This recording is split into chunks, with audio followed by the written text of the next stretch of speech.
नमस्कार. चला बनवूया आज पांढरा वाटाणा.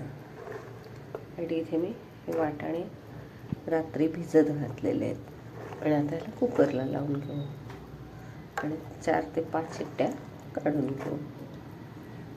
चला तर मग पांढरा वाटाणा बनवूया. नमस्कार. हे बघा, आता मी इकडे वाटाणा शिजवून घेतलेला आहे कुकरला. आणि आता यामध्ये 1-1.5 पळी तेल घातलेलं आहे.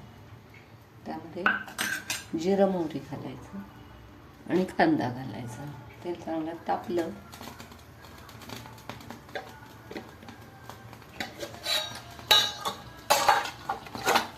त्यामध्ये जिरं मोहरी कढीपत्ता आणि कांदा घालायचा.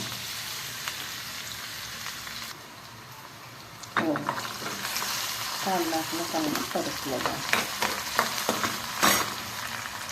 कांदा परतताना तर थोडंसं मीठ घालायचं, अर्धा घालायचा. आणि कांदा भाजताना घातला म्हणजे कांदा लगेच परतला जातो.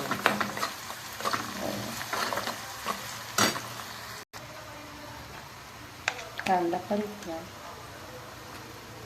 परतून झाला की त्यामध्ये 1 चमचा आलं लसूण पेस्ट घालायची.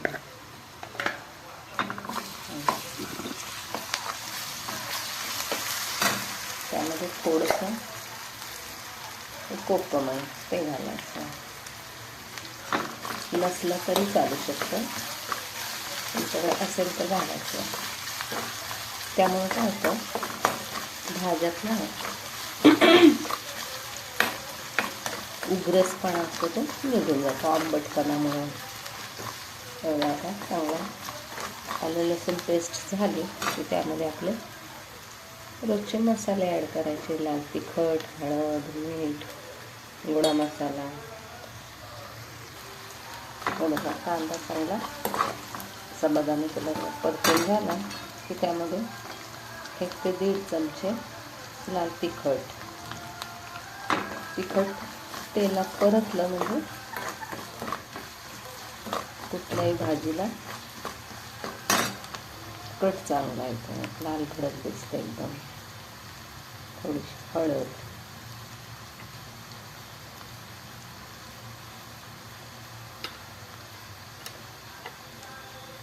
गोडा मसाला, धणे जिरे पावडर, हे सगळं 1-2 मिनटं चांगलं परतून घ्यायचं.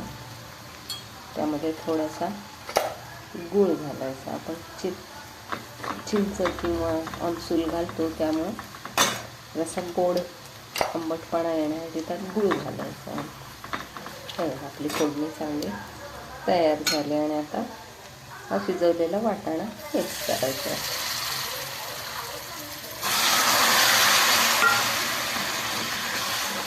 हा मस्तपैकी आपला पांढरा वाटाण्याची उसळ तयार, खाण्यासाठी तयार आहे पांढरा वाटाणा. आता त्यामध्ये मी थोडंसं सुकं खोबरं घालते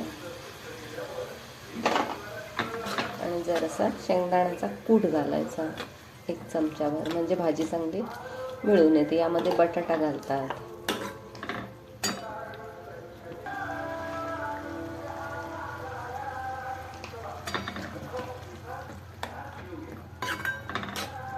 मस्तपैकी आपली वाटाण्याची उसळ तयार.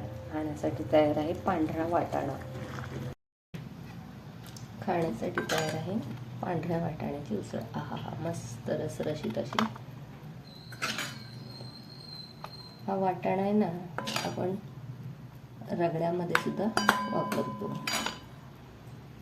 मस्तपैकी आपली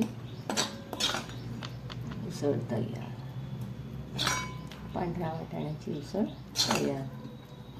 एकदा नक्की करून बघा. व्हिडिओ आवडल्यास लाईक करा, शेअर करा, सबस्क्राईब करा. थँक्यू.